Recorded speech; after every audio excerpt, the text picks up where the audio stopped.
Hey guys, Victor here coming to you with another deck profile, and today's focus is going to be on Hero, which is actually a deck that got buffed slightly by the newest Forbidden and Limited list, thanks to Destiny Hero Malicious finally going back to 3, and all I can really say is enjoy it while you can, because, let's face it, eventually it's going to go back to 2 on the list. As for its impact, it's not really going to change much for the deck. Sure, it gives you a little bit more fodder so you can more consistently end on boards such as Darklaw DPE Plasma, but I wouldn't really recommend that just because with Baron and Savage being banned, cards like the Bureau are definitely going to be on the rise. So, yeah, don't recommend. And with that out of the way, let's just jump straight into the deck profile.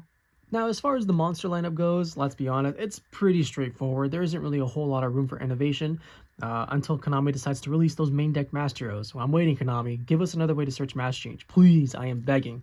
But yeah, outside of that, like I said, it's pretty straightforward. You play 2 Elemental Hero Stratos, searches monsters, pop spells, and traps. If you want to play 3, by all means, go for it. It literally does not matter if you play 3 Stratos or 2. It's just the ratios with Shadow Mist tend to change a bit, right? If you play 3 Stratos, you play 1 Mist. If you play 2 Stratos, you play 2 Mist. I play the 2 Mist just because I appreciate the grind game that Shadow Mist offers you. Then we're still playing the 1 Elemental Hero Blazeman. As I stated in previous videos, I really enjoy Blazeman because it's pretty much the only card that allows us to play through cards like Dimension Shifter, as opposed to the Vision Heroes, right? When you get shifted, it's pretty much going to be shotgunned immediately during the draw or standby phase, and as a result, the Vision Heroes are literally worthless. But Blazeman isn't, because all it needs to do is be normal or special summon to search out a Polymerization. And as far as its foolish effect goes, we're literally never using that because it locks us into only special summoning fusion monsters, which means that we can't even special summon cards like Faris or Malicious and stuff like that, which means this card is pretty awful outside of that. But yeah, just having the utility to be able to get a Polymerization through a different method is greatly appreciated. Then you have the 1 Liquid Soldier. It can reborn a level 4 or lower hero monster in your graveyard. It pretty much never comes up, but sometimes it does. We mainly just use this as fusion material because when it is used for fusion material, you get to draw 2 cards and then discard 1. Then for the final Elemental Hero, you play the 1 Elemental Hero Neos because the Flame Wingman cards require you play this. And yeah, not much more than that. That's the Elemental Hero lineup, and now we can focus on the Vision Hero lineup, being 3 Faris, 2 Increase, and the 2 Vision Hero Vyon. Literally straightforward, nothing out of the ordinary. Each card does what it does. You can play 1, 2, 3. You're going to dead draw your Vision Hero Increases, and get ready because this next hand is going to be pretty crazy when you open up your double Vision Hero Faris with triple Destiny Hero Malicious in your hand. I'm not saying it's going to happen, but it's going to happen. Triple Malicious, pretty cool. Like I said, it doesn't really do too much besides give you some extra fodder, whether it's supplying Plasma with an extra tribute summon or just giving you another dark monster on the field that you can mass change into Darklaw, or even just fusion material, right? Because we can always use more fusion material. It's just a really solid card that helps give us a little bit more extra oomph to help deal with the opponents. But yeah, enjoy it while you can. It's not going to be our deck that gets a hit back to 2, but it will be hit back to 2 eventually, so you might as well just enjoy it while we still have it. And then you have the 1 Destiny Hero Plasma and the 1 Destiny Hero Denier. Now you may be wondering, hey Victor, can I play Destiny Hero Dark Angel now that Link Revo was banned? No, you can't. And you want to know why? Because everyone that was playing Link Revo is still playing Relinquished Anima. They're basically literally just replacing it 1 for 1, so they're still going to be able to get rid of Dark Angel immediately. So don't do it. You're going to lose. Trust me. It's literally just a waste of a deck slot at this point. If Relinquished Anima ever gets banned for whatever reason, or we go into a format where Link 1s aren't heavily prevalent, then yeah, by all means put it back in. But as of right now, I would not recommend it in the slightest. And with that, that's the monster lineup, and now we can move on to the spell and trap portion. Now when it comes to the spell and trap lineup, I've basically made it so that it's able to go second pretty much every single game, and that's not because I want to go second. It's more like I don't really have a choice. And I know that sounds weird. It's because I can't win a die roll. Simple as that. Throughout these past couple years, I've maybe won at most 10% of my die rolls. I know it's just horrible. So I just said forget it, we're just gonna build going second, and if the opportunity arises, however, we're still gonna choose to go first every single time. It's just the way that I play. I just can't, because like I said, I suck. But anyways, with that out of the way, with the spell lineup, we're of course going to be playing 3 A Hero Lives. It's pretty much going to be your best starter in the deck. You always want to open it, whether you go first or second, just because being able to special summon either a Stratos, a Blazeman, a Shadow Mist, or even a Liquid Soldier during the rare occasion goes a long way in just furthering your game plan and helping you win the game. Then To go with the best starter in the deck, we have the best finisher in the deck being Fusion Destiny. With the way that the current hero deck is built, you pretty much never want to start with this card just because it cuts off so many key pieces, right? If you start off with the Fusion Destiny line, that basically means you're giving up your Fling Wingman combos, and I don't know. I don't think it's worth it in the long run, to be honest. So if you can, pretty much just always try to save this for the end, unless you're forced to do it, like because your hand is just awful, for example. But yeah, this card is definitely better as like a finisher than a starter. And then for the final three of, we're going to be playing 3 Forbidden Droplet. Since this is essentially a going second deck in Spirit, you got to play the 3 Forbidden Droplet. It's just really important to be able to break your opponent's boards consistently, especially because we don't play hand traps, since I don't like hand traps in Heroes. I've said it before and I'll say it again. I think playing hand traps in Heroes is always the wrong play, especially in this current format where you pretty much have to be playing 15 plus hand traps in order to actually make a dent on your opponent. And Heroes is just a deck that can't do that, unfortunately. You're just better off attempting to break your opponent's board and then finish them on that turn instead of prolonging the game with hand traps and then breaking on them or whatever. And you can't even play like the most impactful one, right? Like you can't even play Nibiru, the Primal Beam, because it turns off a hero lives. And it's going to be seeing a lot more play. Nibiru, that is, just because Baron and Savage don't exist anymore. Pretty much the only monster negate that people are going to be playing a lot of is going to be Appaloosa, but even so, it takes a lot of resources to actually get to that in a lot of situations. So yeah, hand traps bad, board breakers good for this deck. Then for the 2 ofs, you play the 2 Polymerization.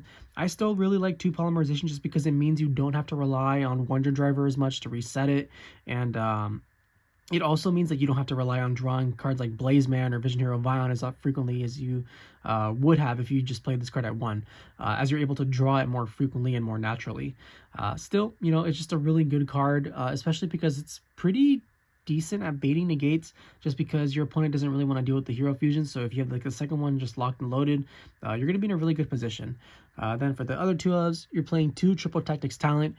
Hand traps are going to be everywhere, whether you're playing against Tempai, Fire, Voiceless, whatever.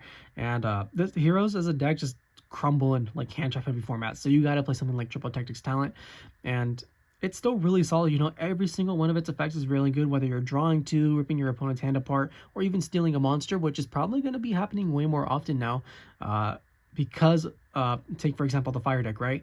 Its main end board, and the only negate that it typically has is going to be Appaloosa. So you just have to bait out a monster effect, and then you talents take their Appaloosa, and it's a really big pain for them to actually have to deal with their own, like, Appo.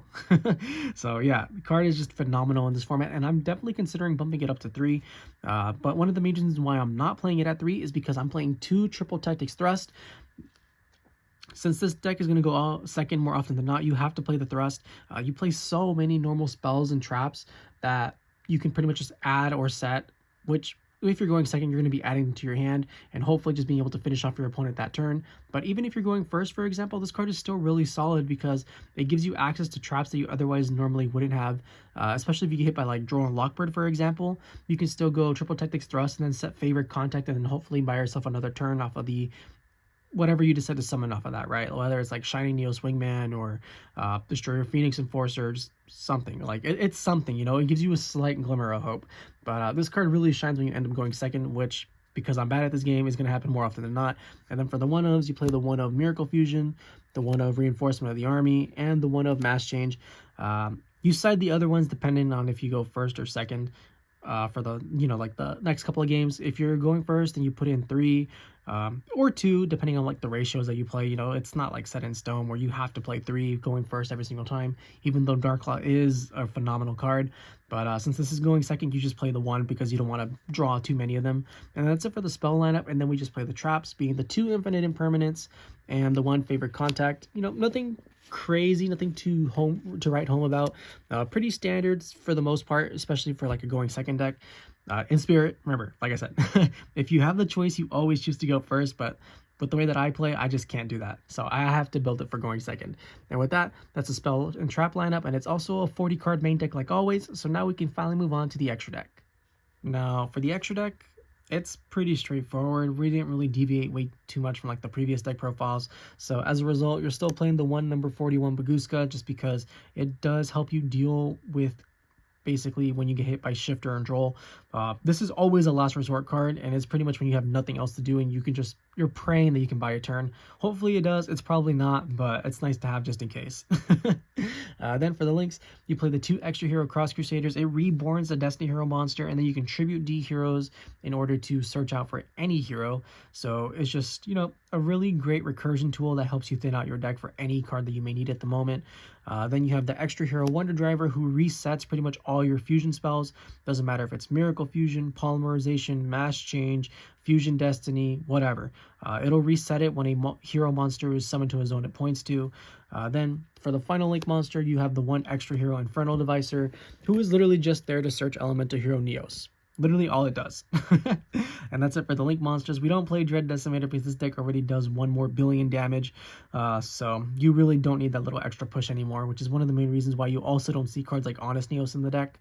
But yeah, for the fusions, you play the 2 Masked Hero Dark Laws because it's a good card. The 1 Destiny Hero Dangerous to help you go for the instant Dark Law play. The 1 Destiny Hero Dystopia for time. The 1 Destiny Hero Destroyer Phoenix Enforcer because it pops cards and it's just a great recursion tool that's very infuriating for your opponent to out. That's it for the D heroes, and then we just play the Elemental Hero Fusion. So the 1 Elemental Hero Escuridao, if you're forced to go into your Fusion Destiny line, this is pretty much going to be like the only card that you can make that'll help you actually get there, right? Because it's a dark monster, so hopefully it'll be enough. You know, you just go Enforcer attack, Escuridao attack, and then maybe you can like mass change it into a Dark Law or something, but it's literally only in here because it's a dark monster. Its effect does not matter pretty much ever. Then you play the 1 Elemental Hero Sunrise to search out your Miracle Fusions and boost your guy's attack for every different attribute you control. And then if a hero monster besides himself battles, you can destroy 1 card on the field. You play the 1 Elemental Hero Flame Wingman Infernal Rage to search out your favorite contact. And then if you happen to use Elemental Hero Neos as like a fusion material, you can just tribute this card to summon out the Sunrise for free and then still end up searching out your Miracle Fusions. For the big boys, you play the 1 Elemental Hero Shining Neos Wingman. Its materials are the Flame Wingman and Neos. It pops cards on the field equal to every different attribute, so it counts yours and your opponent's, and it's very easy to pop 2 to 3 cards basically on the summon. It can't be destroyed by card effects, so if you have like an Enforcer route, you can just go Enforcer, pop this for free, and then you basically get to take another card from your opponent for free. It also gains attack, just like the original Shining Flame Wingman, so it gets really, really big, really fast. And then, of course, since it's a Shining Flame Wingman copy, it burns your opponent for the attack of the monster it destroyed. And then for the final monster, you're playing the 1 Wake Up Your Elemental Hero, which is basically doing the exact same thing. When it destroys a monster by battle, it burns them. It gains 300 attack for every material used, as opposed to every monster in the grave, compared to Shining Neos Wingman. And then on top of that, if this fusion monster is like destroyed, you can special summon a warrior from your deck. So with that, that's the hero deck profile. I hope you guys enjoyed it. If you did, please feel free to like, comment, subscribe, and I'll catch you guys next time. See ya!